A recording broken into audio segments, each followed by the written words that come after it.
Jika terdapat sesuatu yang salah akan teori Darwin saat itu, maka itu adalah tidak adanya satupun bukti fosil manusia bagi ide-ide cemerlang Darwin.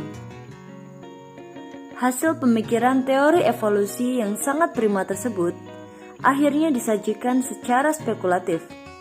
Situasi dunia pengetahuan saat itu belum siap menerima teori Darwin, dan nyata sekali bahwa Darwin telah hidup mendahului zamannya. Dalam jalur pemikiran teori Darwin, seandainya manusia adalah manusia, kera adalah kera, maka pertalian antara keduanya harus dapat ditemukan dalam bentuk fosil yang menunjukkan ciri-ciri keduanya. Missing link itu adalah fosil penghubung yang hilang, yang harus dicari, dan demikianlah antara lain tuntutan dunia pengetahuan saat itu. Maka tidak dapat dicegah lagi, dunia ilmiah saat itu sangat skeptis terhadap teori evolusi dan persoalan itu menjadi demikian sensitif. Ilmu pengetahuan yang belum siap telah memperburuk situasi. Missing link tidak akan pernah ditemukan karena hubungan antara manusia dan kera adalah hubungan sejajar sebagai dua sepupu dan bukan hubungan vertikal sebagai kakek dan cucu. Posisi missing link bukan berada antara kera dan manusia, tetapi jauh mendahului keduanya yang kelak di kemudian hari akan terbukti kebenarannya dalam jalur evolusi ketika fosil-fosil manusia mulai terkuak dari perut bumi. Dan Darwin pun mulai menerima getah pahit dari ide-ide cemerlang yang mendahului zamannya. Muncul kemudian dalam jurnal-jurnal ilmiah dan juga berbagai surat kabar saat itu, karikatur-karikatur sindiran bernada sarkastis. Kepala Darwin dihiaskan dalam tubuh seekor kera, atau pertanyaan dari seekor gorila, apakah saya manusia atau saudara manusia? Orang itu, yaitu Darwin, telah mengklaim asal-usul saya. Dia bilang bahwa saya adalah nenek moyangnya. Begitu isi karikaturnya. Lalu sebenarnya apa sih teori evolusi yang dikemukakan oleh Darwin? Guna meluruskan miskonsepsi manusia atas teori Darwin yang menjelaskan asal-usul manusia, Laboratorium Jurnalistik Program Studi Ilmu Komunikasi Universitas Tribhuwana Tunggadewi mengundang dosen biologi Fakultas Ilmu Pendidikan Chandra Adi Prabowo untuk membahas ini nih. Ia menjelaskan teori evolusi yang dimaksud Darwin pada buku The Origin of Species by Means of Natural Selection banyak diartikan secara kurang tepat oleh pembaca. Padahal bila diruntut, buku ini adalah sebuah kumpulan perjalanan yang mencatat perubahan suatu hal yang berlangsung jutaan tahun lamanya. Perubahan tersebut terjadi karena adanya seleksi alam yang berlaku akibat pengaruh lingkungan yang ada di sekitarnya. Ia juga menambahkan, mempelajari teori Darwin sama saja seperti belajar biologi secara keseluruhan karena hal ini adalah sesuatu yang saling berkaitan.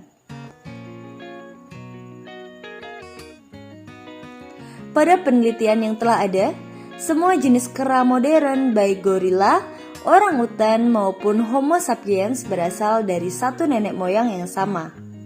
Hal ini terkuak setelah adanya penelitian dari hasil pembacaan DNA yang menyebut urutan kode DNA kita dengan simpanse menunjukkan 99% kecocokan loh. Hasil ini juga secara hipotesis dapat merunutkan sejarah di zaman dahulu yang menjelaskan zaman di mana manusia dan simpanse ada dalam generasi yang sama. Permasalahannya ialah saat ini kita sedang mencari missing link yang menghubungkan manusia dengan primata lain untuk mencari tahu dari mana kita berasal. Lantas, apa hubungan manusia dengan kera? Gambar-gambar yang sering kalian lihat adalah gambar yang kurang tepat. Sayangnya, gambar itu yang sering dianggap benar oleh banyak orang. Mengapa banyak orang awam yang menghubungkan antara manusia dengan kera? Itu terjadi karena adanya kesalahpahaman yang mungkin sulit untuk dimengerti oleh orang awam tentang teori evolusi yang sesungguhnya. Teori evolusi tidak pernah menyatakan bahwa manusia berasal dari kera.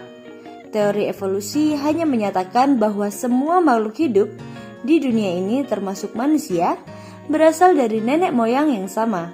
Dalam suatu masa waktu terjadilah percabangan spesies yang terjadi akibat beberapa faktor tersebut. Jumlah ledakan spesies yang terjadi di zaman purba terjadi tidak dalam waktu yang pendek, melainkan terjadi pada rentang waktu ratusan juta tahun. Bayangkan saja, jika ribuan tahun saja sudah bisa didapatkan adanya beberapa perbedaan minor dalam tiap spesies, ratusan juta tahun tentu akan melahirkan spesies-spesies yang bisa sangat berbeda dengan leluhurnya. Genetik dan DNA dengan pasti terkonfirmasi dapat diturunkan, seperti ditulis dalam National Geographic. Bahkan, dalam proses penurunan genetika tersebut, bisa saja didapatkan kejadian langka yang dinamakan pergeseran genetik. Hal ini benar-benar dapat menyebabkan spesiasi dalam rentang waktu yang cukup pendek. Meski memicu kontroversi, Darwin tetap dihormati karena pengabdiannya dalam ilmu pengetahuan. Dia dimakamkan di Westminster Abbey di samping raja, ratu, dan tokoh terkenal lainnya dalam sejarah Inggris. Setelah itu, ilmu pengetahuan terutama genetika dan biologi molekuler semakin berkembang. Karena perkembangan itulah, teori Darwin mengalami sejumlah modifikasi. Namun, gagasan Darwin tetap menjadi pusat bidang ini. Kalau kamu, gimana nih? Apa kamu percaya kalau manusia itu berasal dari kera? Sekian video kali ini. Jika kalian suka dengan videonya, jangan lupa klik like, komen, dan subscribe, serta hidupkan lonceng notifikasinya agar tidak ketinggalan video selanjutnya dari kami ya. Terima kasih dan sampai jumpa.